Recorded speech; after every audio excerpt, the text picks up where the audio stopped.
Kumusta po kayo? Bago po ang lahat, first things first.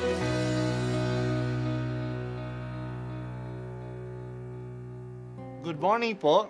Sinisimulan po natin ngayon ang first things first. At dito po, tinatalakay natin sa unang bahagi ng umaga natin ay ang first readings na binabasa po sa banal na misa.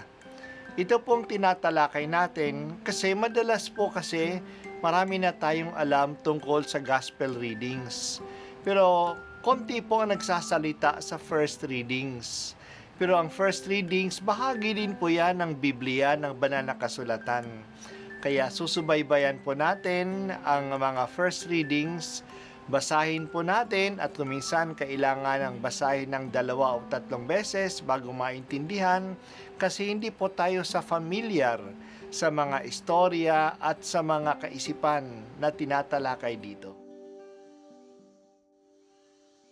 Ang pagbasa mula sa 2 aklat ng mga kronika. Pagkamatay ni Joiada, ang mga pinuno ng Huda ay nagbigay galang sa hari at nagharap ng mga kahilingan. Pinagbigyan naman niya ang mga ito, kaya't itinakwil nila ang bahay ng Panginoon at ang Diyos ng kanilang mga ninuno. Nagbalik sila sa paglilingkod sa mga aseras at pagsamba sa mga Diyos-Diyosan. Bunga nito, nagalit ang Diyos at pinarusahan ng taga-Huda at mga taga-Jerusalem. Ngunit nagsugo ang Panginoon ng mga propeta upang ang mga tao'y magbalik loob sa Kanya. Gayunmay, hindi sila nakinig. Dahil dito, ang Espiritu ng Diyos ay bumaba kay Zacarias na anak ng saserdoteng Joiada.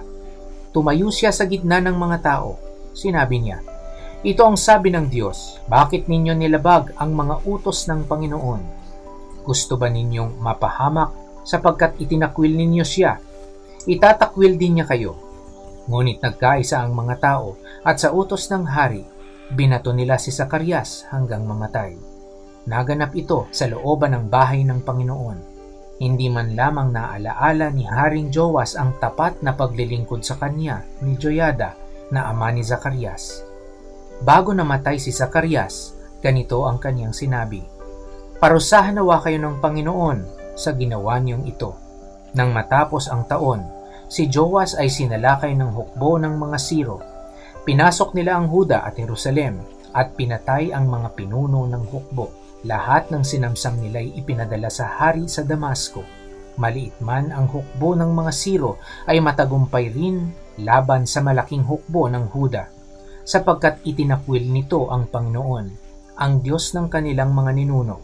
Sila ang nagparusa kay Joas dahil sa pagtataksil nito. Iniwan ng mga Siro si Joas na may sugat na malubha.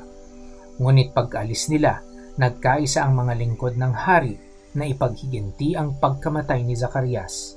Kaya pinatay nila si Joas sa kanyang higaan.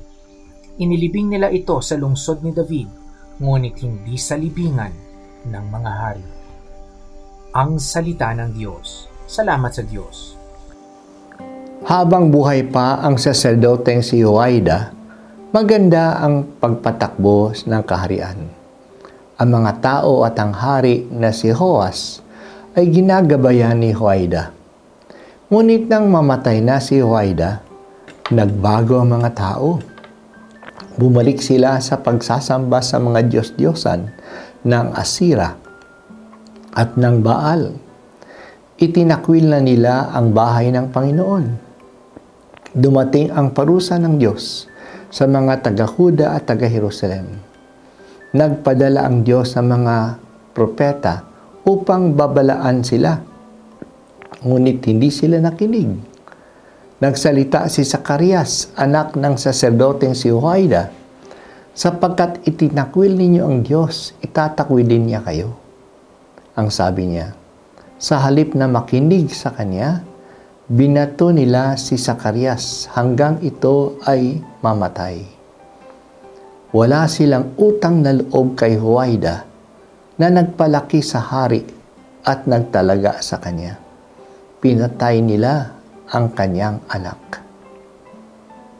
At nagkatotoo nga ang sinabi ni Zacarias. Sinalakay ng mga taga-Syria ang Jerusalem. Kahit nakakaunti lang ang mga sumalakay, nagtagumpay sila. Natalo ang Jerusalem at sinamsam nila ang lungsod. Iniwan nila si Haring Joas na sugatan. Pagkaalis ng mga taga-Syria, pinatay ng mga lingkod ng hari si Joas at inuluklok na hari si Amasiya, isa sa mga anak niya. Ang kasaysayan ng Israel ay kasaysayan ng katapatan at kataksilan. Ang nakakalungkot at nakakagalit ay ang katapatan ay sinusuklian ng kataksilan. Ito ay maliwanag sa kwento ng paring si Joiada. Tapat siya sa Diyos. Inalagaan niya ang batang hari sa bahay ng Panginoon. Siya ang nagplano na ang batang ito ay maghari ayon sa pangako ng Diyos, na isa sa mga lipi ni David ay maghahari sa trono sa Jerusalem. Siya ang nanguna na ang mga tao ay magtipan uli sa Diyos. Talagang sinikap niya na ilagay ang hari, ang kaharian at ang mga tao sa landas ng tipan. Pero anong sinukli sa kanya? Tinalikuran ng mga tao ang kanilang pagtitipan sa Diyos nang siya ay mamatay at nagsamba sila sa mga Diyos-Diyosan. Ano naman ang makukuha nila sa pagsamba sa mga hindi totoong Diyos?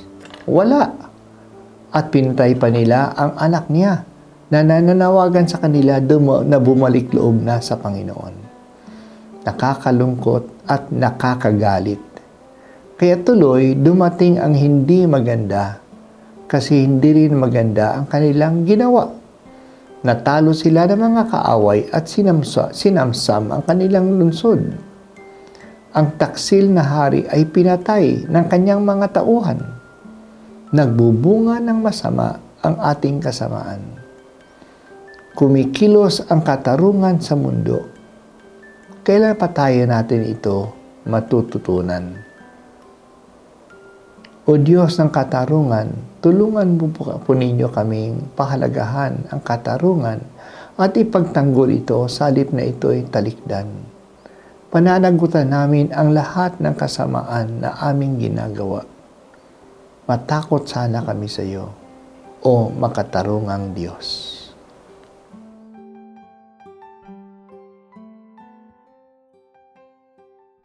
At ako po ay si Bishop Broderick Pabilio dito sa First Things First.